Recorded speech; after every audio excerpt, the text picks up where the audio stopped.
Selamat siang. Saya atas nama Onin Citobe dari kelas B Prodi Pendidikan Kristen Anak Usia Dini Institut Agama Kristen Negeri Kupang dengan NIM 102-2020-0048. Dalam video ini saya akan mempresentasikan tugas kurikulum PAUD yang berkaitan dengan hakikat penilaian pembelajaran PAUD. Di sini saya akan menjelaskan pengertian hakikat penilaian pembelajaran PAUD. Ada 3 istilah yang banyak digunakan dalam kegiatan penilaian pembelajaran. PAUD adalah pengukuran, penilaian, dan asesmen. Yang pertama, pengukuran.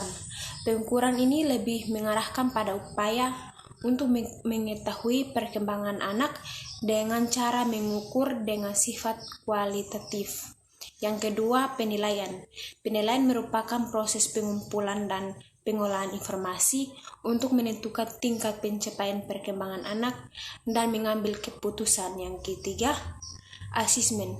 Asesmen ini sedikit berbeda dengan penilaian sekalipun bermuara pada pengambilan keputusan.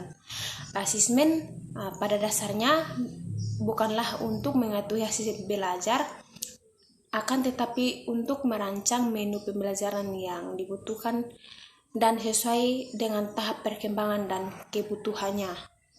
Yang kedua, saya akan menjelaskan prinsip-prinsip penilaian pembelajaran PAUD. Yang pertama, sistematis penilaian harus dilakukan dengan sistematis.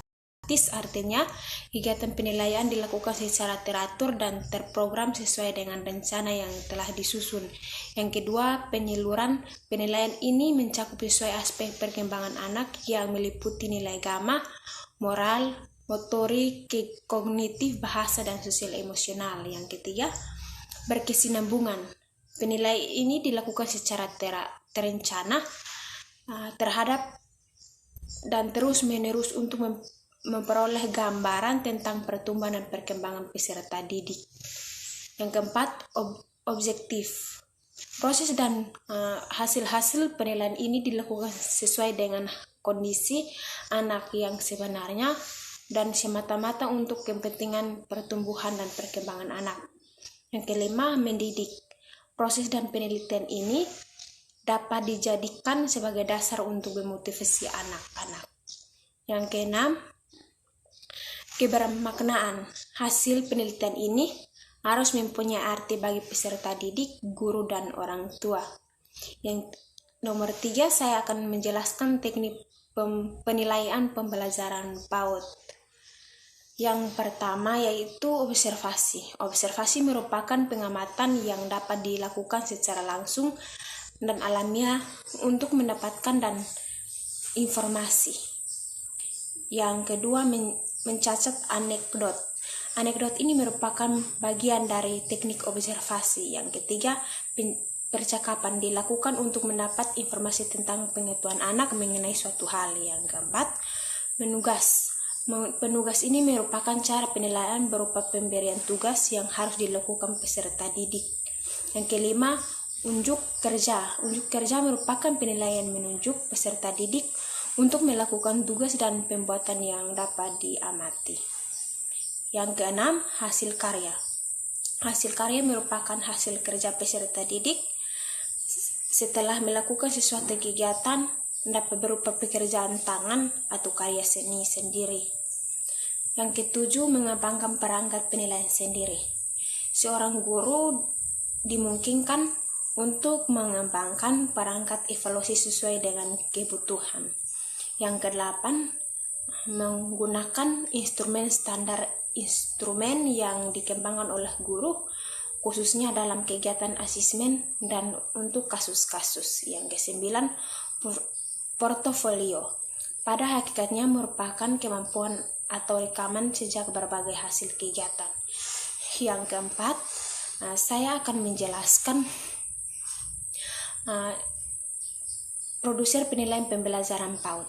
Produser penilaian PAUD, pembelajaran PAUD dilakukan melalui 3 tahap, yaitu tahap pertama, tahap perencanaan dalam melakukan perencanaan penilaian guru PAUD yang harus mempertahankan 5, yaitu yang pertama, menentukan tujuan. Dalam melakukan penelitian harus ditentukan tujuan penelitian dan aspek perkembangan yang akan dicapai. Yang kedua, penentuan ruangan lingkup. Setelah menentukan tujuan, maka harus ditetapkan ruang lingkup yang akan dinilai. Yang C, penentuan metode dan teknik. Metode dan teknik penilaian kegiatan belajar anak usia dini sekurang-kurangnya harus mempertimbangkan. Yang D, menentukan cara menginterpretasikan. Dalam memberikan interpretasi hasil penilaian harus didasarkan pada kriteria yang dirumuskan secara jelas dan tepat dipertanggungjawabkan sehingga hasil penilaian merupakan data aktual. E, penentuan cara melapor. Hal-hal yang harus dipersiapkan dalam cara melaporkan hasil penelitian adalah menentukan formasi yang sesuai, waktu pelaporan, dan saran pelaporan. Yang kedua, tahap pelaksanaan penilaian harus dilaksanakan secara kontinu, berkelanjutan, serta diarahkan untuk memperoleh hasil. Yang A, pengumpulan data melalui berbagai teknik, berbagai hal yang perlu diperhatikan dalam mengumpulkan data atau informasi. B, verifikasi atau konfirmasi data. Verifikasi atau komunikasi data dimaksudkan untuk mempersiapkan data sehingga siap untuk diperoleh. C, pengelolaan data. Pengelolaan data dilakukan terhadap masa-masa hasil pengumpulan data sesuai komponen yang dinilai. D, penafsiran data pada kegiatan ini. Penilaian melakukan penafsiran data yang telah dilakukan sesuai dengan kebutuhan. E, tahap tindakan lanjut hasil penilaian. Hasil dari penilaian harus dilanjuti berupa yang pertama penyusunan hasil lapor, yang kedua menyampaikan hasil pelaporan, dan yang ketiga tindakan yang akan diambil setelah hasil laporan disampaikan pada sasaran. Yang kelima, saya akan menjelaskan laporan hasil penelitian.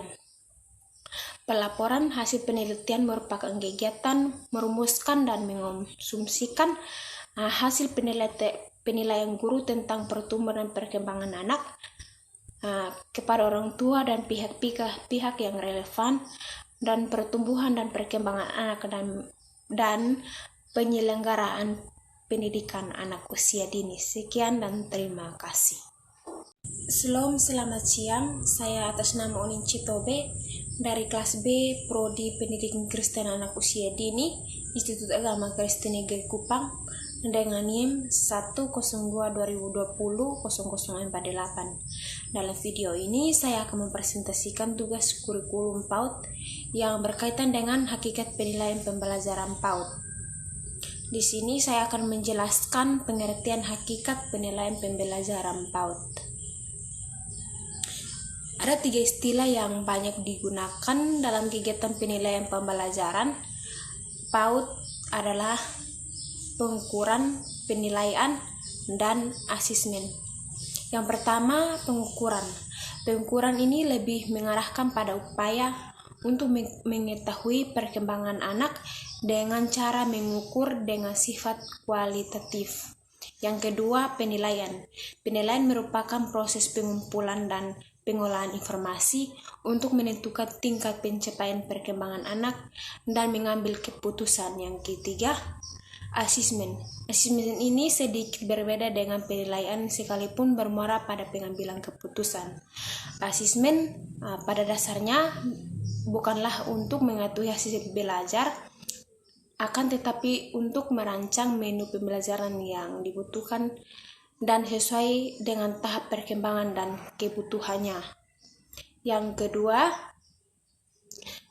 saya akan menjelaskan prinsip-prinsip penilaian pembelajaran PAUD. Yang pertama, sistematis. Sistematis penilaian harus dilakukan dengan sistematis. artinya kegiatan penilaian dilakukan secara teratur dan terprogram sesuai dengan rencana yang telah disusun.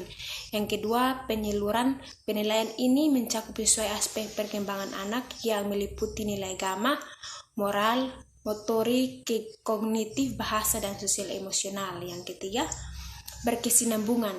Penilaian ini dilakukan secara terencana terhadap dan terus-menerus untuk memperoleh gambaran tentang pertumbuhan dan perkembangan peserta didik. Yang keempat, objektif. Proses dan hasil-hasil penilaian ini dilakukan sesuai dengan kondisi anak yang sebenarnya dan semata-mata untuk kepentingan pertumbuhan dan perkembangan anak. Yang kelima, mendidik.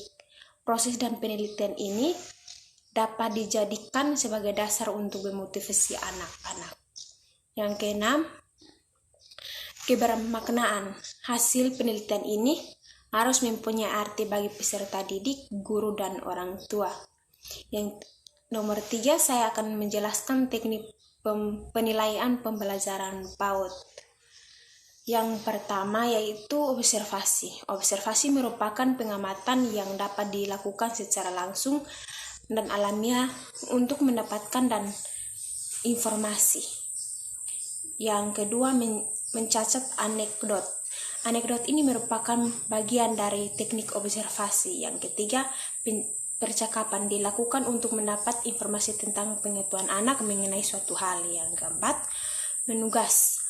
Penugas ini merupakan cara penilaian berupa pemberian tugas yang harus dilakukan peserta didik. Yang kelima, unjuk kerja. Unjuk kerja merupakan penilaian menunjuk peserta didik untuk melakukan tugas dan pembuatan yang dapat diamati. Yang keenam, hasil karya. Hasil karya merupakan hasil kerja peserta didik setelah melakukan sesuatu kegiatan, dapat berupa pekerjaan tangan atau karya seni sendiri. Yang ketujuh, mengembangkan perangkat penilaian sendiri. Seorang guru dimungkinkan untuk mengembangkan perangkat evaluasi sesuai dengan kebutuhan. Yang kedelapan, menggunakan instrumen standar instrumen yang dikembangkan oleh guru, khususnya dalam kegiatan asesmen dan untuk kasus-kasus. Yang kesembilan, portofolio. Pada hakikatnya merupakan kemampuan atau rekaman sejak berbagai hasil kegiatan. Yang keempat, saya akan menjelaskan produser penilaian pembelajaran PAUD. Produser penilaian PAUD, pembelajaran PAUD dilakukan melalui 3 tahap, yaitu tahap pertama, tahap perencanaan dalam melakukan perencanaan penilaian guru PAUD yang harus mempertahankan 5, yaitu yang pertama, menentukan tujuan. Dalam melakukan penelitian harus ditentukan tujuan penelitian dan aspek perkembangan yang akan dicapai. Yang kedua, penentuan ruangan lingkup. Setelah menentukan tujuan, maka harus ditetapkan ruang lingkup yang akan dinilai. Yang C, penentuan metode dan teknik. Metode dan teknik penilaian kegiatan belajar anak usia dini sekurang-kurangnya harus mempertimbangkan. Yang D, menentukan cara menginterpretasikan. Dalam memberikan interpretasi hasil penilaian harus didasarkan pada kriteria yang dirumuskan secara jelas dan tepat dipertanggungjawabkan sehingga hasil penilaian merupakan data aktual. E, penentuan cara melapor. Hal-hal yang harus dipersiapkan dalam cara melaporkan hasil penelitian adalah menentukan formasi yang sesuai, waktu pelaporan, dan saran pelaporan. Yang kedua, tahap pelaksanaan penilaian harus dilaksanakan secara kontinu, berkelanjutan, serta diarahkan untuk memperoleh hasil. Yang ke-A, pengumpulan data melalui berbagai teknik, berbagai hal yang perlu diperhatikan dalam mengumpulkan data atau informasi. B, verifikasi atau konfirmasi data. Verifikasi atau komunikasi data dimaksudkan untuk mempersiapkan data sehingga siap untuk diperoleh. C, pengelolaan data. Pengelolaan data dilakukan terhadap masa-masa hasil pengumpulan data sesuai komponen yang dinilai. D. Penafsiran data pada kegiatan ini. Penilaian melakukan penafsiran data yang telah dilakukan sesuai dengan kebutuhan. E. Tahap tindakan lanjut hasil penilaian. Hasil dari penilaian harus dilanjuti berupa yang pertama penyusunan hasil lapor, yang kedua menyampaikan hasil pelaporan, dan yang ketiga tindakan yang akan diambil setelah hasil laporan disampaikan pada sasaran. Yang kelima, saya akan menjelaskan laporan hasil penelitian. Pelaporan hasil penelitian merupakan kegiatan merumuskan dan mengonsumsikan hasil penilaian guru tentang pertumbuhan dan perkembangan anak kepada orang tua dan pihak-pihak yang relevan, dan pertumbuhan dan perkembangan anak dan penyelenggaraan pendidikan anak usia dini. Sekian dan terima kasih.